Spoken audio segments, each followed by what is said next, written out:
The sun had barely risen over the immaculately trimmed hedges of Maple Grove Heights when everything changed. There she was, Patricia Holloway, our beloved, feared HOA president, elbow deep in my neighbor's mailbox, rifling through envelopes like a raccoon digging through trash. But this wasn't just any neighbor. This was retired Master Sergeant David Brennan. And Patricia wasn't alone. Behind the Johnson's award-winning Aaliyah Bush, a federal agent from the USPS, Inspector General's office, watched her every move. "Ma'am," he called out, his voice sharp and ice-cold, "step away from the parcels." Patricia froze mid-swipe, her manicured fingers wrapped around a stack of mail addressed to David, including what looked suspiciously like a VIA check. Across the street, David calmly sipped his coffee on the porch, binoculars in hand, part of his daily bird-watching ritual. "He didn't even blink. Told myself she'd strike before the 5th, he muttered. "Clockwork." But before we get to the cuffs and courtroom drama, let me explain how we got here. My name is Jake Morrison. I've lived in Maple Grove Heights for 5 years. It's the kind of suburban neighborhood where the grass is greener than it should be. The sidewalks get pressure washed like clockwork, and the HOA rules are thicker than the Old Testament.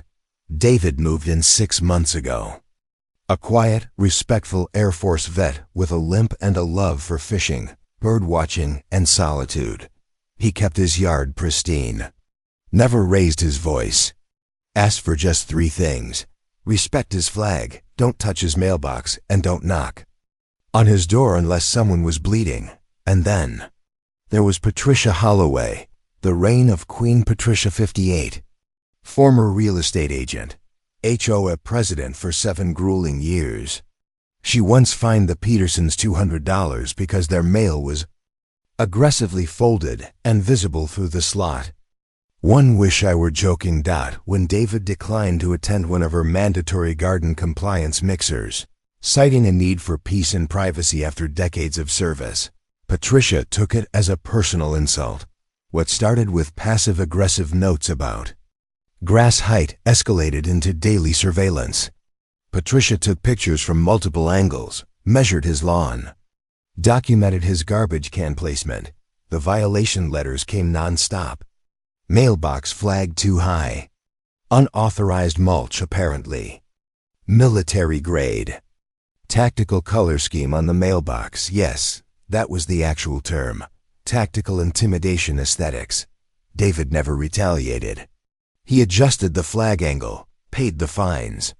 Never complained, but then the mail started vanishing. Operation Missing Mail. David's VA checks were delayed.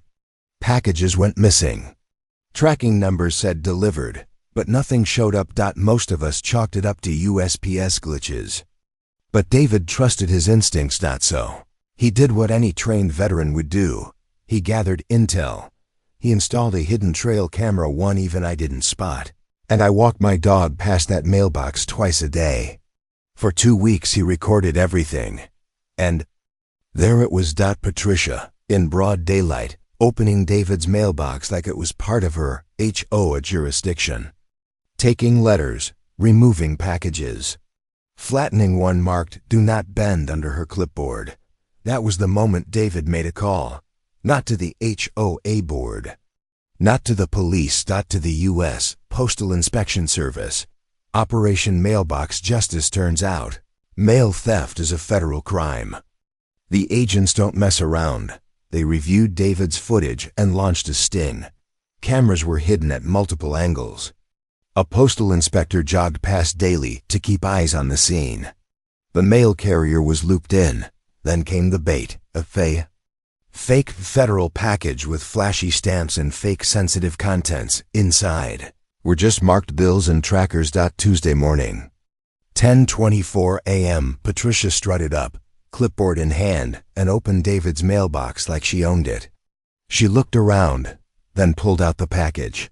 "This," she muttered to herself, "is clearly a matter of national clutter reduction." That's when the agent emerged from the hedge. Patricia's fall, her expression, smug to confused to horrified, was A masterpiece in emotional collapse. She tried to bluff. "I'm conducting HOA business." His mail violates community standards. He didn't RSVP to the potluck. The agent cut her off. "Ma'am, that's not how mail works. That's not how any of this works." She was arrested on the spot for federal mail theft and obstruction.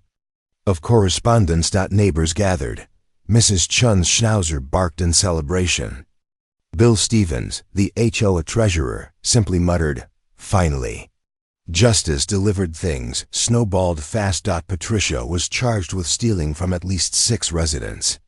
Every one of them had either crossed her or skipped her mandatory social events. She had an entire file cabinet of confiscated mail at home, with notes justifying each theft. One elderly neighbor's prescription was delayed because Patricia thought the box looked ugly. But stealing from a veteran's mailbox, especially a VA check, that added federal enhancements. Her lawyer, clearly used to HOA disputes about fence height, was out of his league. They argued she had implied authority over mail. They argued she was performing a community service. They even argued David lost his mail privileges by not attending HOA events. The judge? UNAMUSED.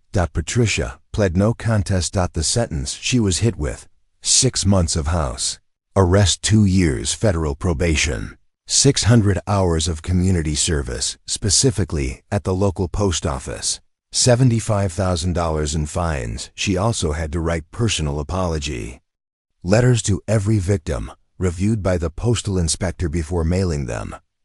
The irony? Delicious. The HOA held a special emergency meeting to vote her out. It was standing room only. Neighbor after neighbor recounted stories of her micromanagement and power trips. The vote to remove her? Unanimous. Even her closest allies couldn't defend her anymore. The aftermath at her final court hearing. When the judge read the fine aloud, Patricia gasped audibly. The court reporter noted it. Her hands trembled as she held the table, speechless for the first time in 7 years. And Maple Grove Heights? It's finally peaceful again. David's mail arrives on time. He's still birdwatching. And his flag still waves high. But these days, every neighbor walks just a little straighter past his porch out of respect. And fear they might be the next person caught in someone else's mailbox. Because now we all know, the feds are always watching.